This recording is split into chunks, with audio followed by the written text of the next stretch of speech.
Jewbu Part 2. Who knew? Eyes blue and blonde hair too. What's up, Tigui Man in the house? So, this is the number 2 to the Jewbu. So, you guys heard my interpretation on Judaism. To kind of finish the bridge, we'll move into Buddhism now, and what the main reasons why I'm able to operate these things. Because a lot of people ask me, how can you be a Jewish and a Buddhist? Well, to me, first off, Judaism is more of the religion aspect, because obviously it's the belief in one God. So that's the only part of it that really connects back to the religion. But for me, Buddhism match well together, because a lot of people don't know that in the Torah, reincarnation actually exists. It was actually taken out by the Catholic Church in 325 AD during the Constantine, when they also changed the Sabbath.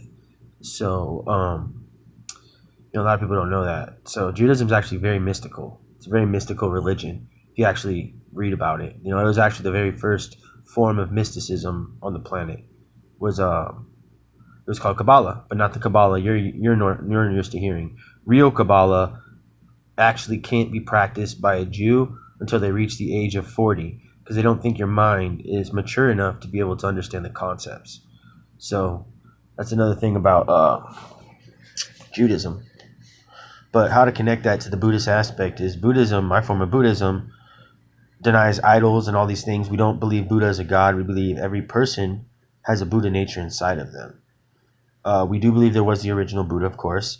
And really, we think that his place on this earth was to awaken the humanity to the idea that we are all connected on the same causality, that everything is, one combination, and that, each one of us living beings who are aware of our existence have the capability and capacity to bring out that same nature that the original Buddha had, which is the Buddha nature. My form of Buddhism believes there's 10 worlds. The bottom being hell, the top being Buddhahood. Heaven is actually considered, we have heaven too, but heaven's like the sixth. It'd be like the sixth world, which is like the top. We believe there's 4 other worlds, which are like the enlightened worlds more, the Buddha worlds. You have like cause awakened, voice hearer, bodhisattva, and then Buddha. We don't believe it's possible to be a Buddha. We believe you can go in and out of Buddhahood, like you can bring the Buddha nature out of you in this existence, but you can't maintain being a Buddha in this existence, because we believe that the Buddha, being a true Buddha, if you actually studied what a Buddha is a Buddha has no attachment to this existence. That's why the original Buddha, he wasn't actually a Buddha. He attained Buddhahood, but he understood that he attained Buddha. He wasn't actually a Buddha while he was still here. He was going in and out of the Buddha nature. That's why, he actually went back on a lot of his teachings. If you look at it, like, for instance, the teaching that my, Buddhist practice, we only really hold on to one sutra. We have other sutras that we use to kind of complement it, especially the last sutra being the Nirvana Sutra. But we actually study most of our stuff from what's called the Lotus Sutra. I practice Nichiren Buddhism, if you're unaware of that. It's a Japanese form of Buddhism. But we believe that the Buddha when he set out the Lotus Sutra, he stated that this is the direct path to enlightenment. He said the past 40 years, meaning that from the 40 years he first attained Buddhahood, that he wasn't preaching the correct truth. He didn't preach the correct truth till he reached the Lotus Sutra, which is 40 years after he attained Buddhahood.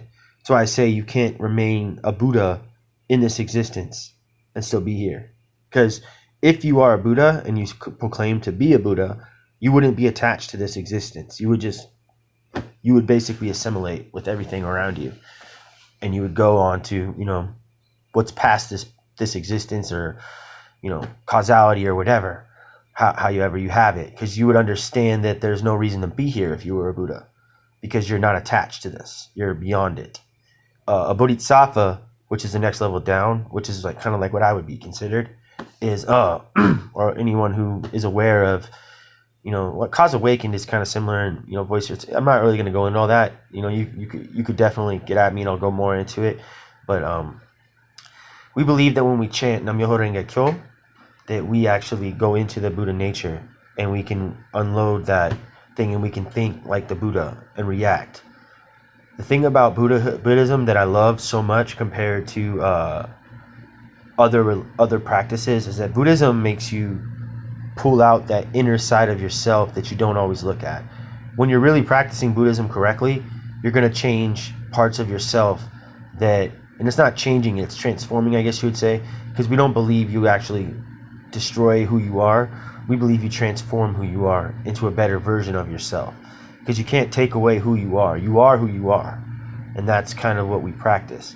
But we believe that you can transform who you are into a beneficial version of yourself to get the things that you want or dreams that you try to accomplish, because we believe every person has a mission. You know, we think every person is here for Kosen Rifu, which is world peace. Which world peace sounds like, oh, peace and world. No, it's not that. It's more of like, I guess more of a collective of like minds who all have the same goal. And it's more, if you were to say like 60% of the people were towards world peace and fighting for that, that would be kind of pretty much world peace, because the amount of world would be more, because you can never actually attain full world peace. It's impossible, because you need the negative to keep pulling the light. You're never going to reach, and that's another illusion of humanity, is a lot of humans go for what they call complacency, comfortable.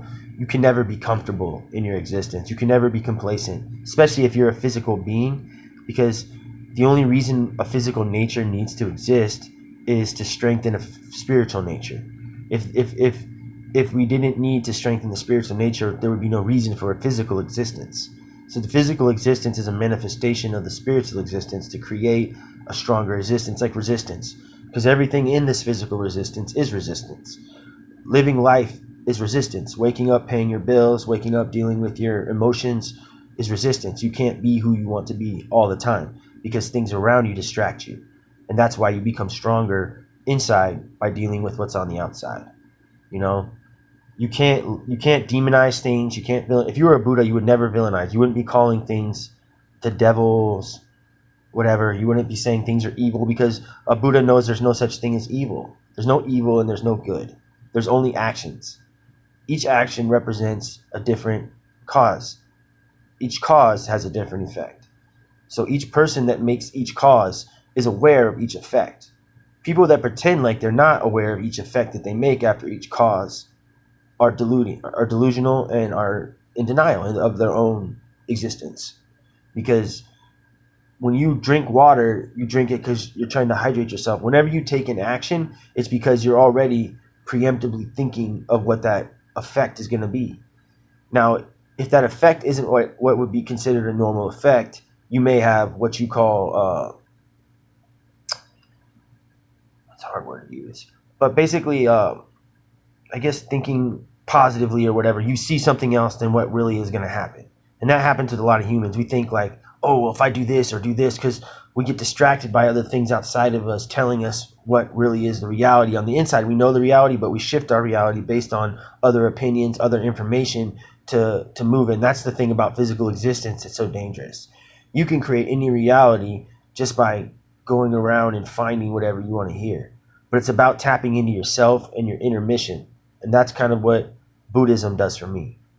So, I mean, I could go deeper into this, but I mean, it goes deep. Buddhism is really my main meat and potatoes for this existence. I know I got to follow rules to stay on that. That's kind of what I use religion for. But for me personally, the day-to-day battle, I use Buddhism. Buddhism, I think, is the ultimate tool, and it can be used with any religion, especially my form of Buddhism. So that's how I'm a Jewbu, and it works with me.